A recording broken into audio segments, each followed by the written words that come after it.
beak. Saddle-billed stork is quite a large bird, standing at their full height. They actually measure to be about 5 feet tall.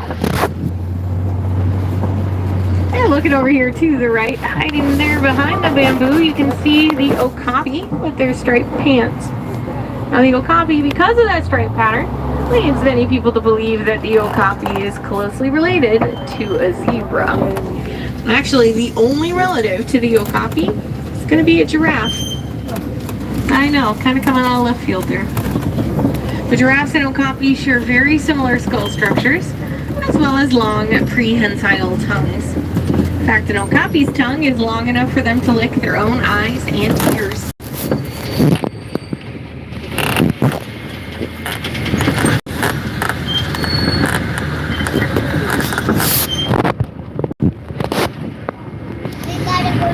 Alright, kind of hard to see, but over here to the left, way back there, along those rocks, you just see that black rhino. Might shake his ear from time to time. Black rhinos are unfortunately poached out in the wild for their horns. Many people falsely believe that a rhino's horn contains some medicinal properties, really no more medicinal than your very own fingernails. And off here to the right, behind that brush there, that tan animal, is one of the greater kudu. For the greater kudu, only the males will have horns. So the ones you see out here on the reserve are female.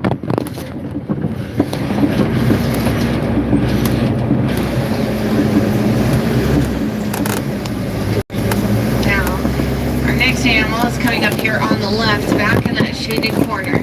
Looking for an animal with dark red-brown fur and horns. Those are the bongos.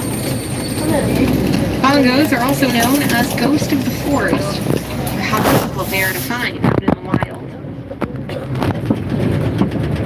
And now, my friends, we're leaving the Ituri Forest, and our next stop will bring us down to the Safi River.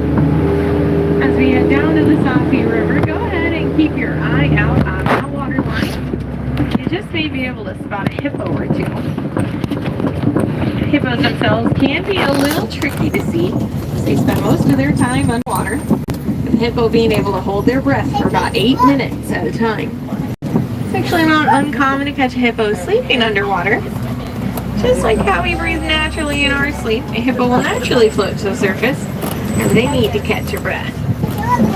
Also over there to the right, those large white birds there are called pink-backed pelicans, named for a pink color they turn during their mating season. Oh, looks like there's a hippo here in the water.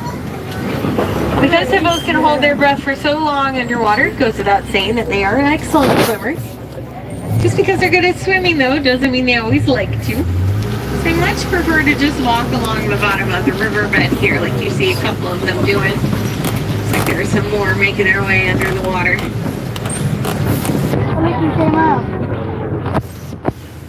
Now, hippo will stay in water for much of their time, often as a way to keep cool. But above water, though, a hippo can regulate their body temperature in a way similar to us, in that a hippo will sweat. Except their sweat comes out a bit oilier than ours. Also comes out bright red.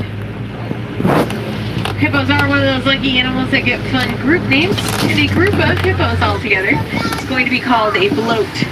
Now if you look at the water by the waterfalls here, it looks like it is a little bloated.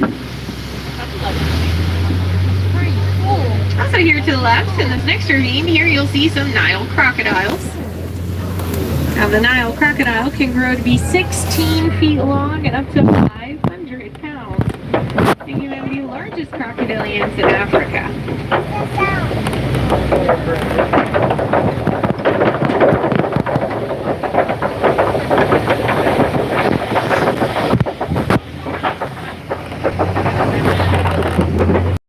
And now crocodiles have great powerful jaws, the jaws strong enough to snap bone. Their jaws do come in handy when it comes to raising their young. Parent crocodiles will take their eggs and roll them between their teeth. Doing so makes it a lot easier for their young to hatch. And when their babies are still very small, the parents will even carry them around in their jaws as well, getting them quickly and safely place to place, kind of like a well-fortified minivan. Over here to the right, we'll be passing by a baobab tree. Baobab tree is also known as an upside down tree. Take a look at it. It's a real head scratcher how it got that name. But a baobab tree will look like that for about 9 months of the year. Doing so on its leaves to better conserve water there in the trunk. Now the trunk of the baobab tree is made of a spongy material. And that spongy material allows it to hold thousands of gallons worth of water right inside the tree trunk itself. In fact, many animals out on the savanna know that if other water sources run dry, they can always come up to a baobab tree as an additional source of water. Well, making our way down the hill here, we're entering the more wide open savannas. Here you can see the landscape has opened up quite a bit from what we saw in the Aturi forest. Now the animals of the Aturi, because they had such dense vegetation themselves in, could rely more on their own natural camouflaging. Animals out here on the open savannas obviously don't have those same hiding spots. So this is where we'll start seeing some of the larger herds and groups. Animals of the savanna find their safety more in numbers.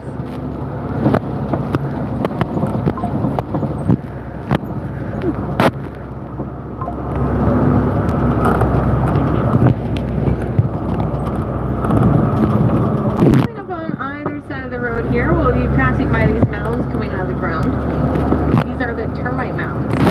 Termite mounds are as hard as concrete, but they're just made out of dung, spit, and dirt. In fact, many animals out on the savanna know that if other water sources run dry, you can always come up to a baobab tree. They can come up to these termite mounds and use them as scratching posts. Eventually ran them down until they become a pretty convenient lookout stand, offering the grazing animals here on the savanna a little extra step up to get a better vantage point. Looks like this side of the savanna is pretty quiet, and I think we're going to have better luck as we round the corner here.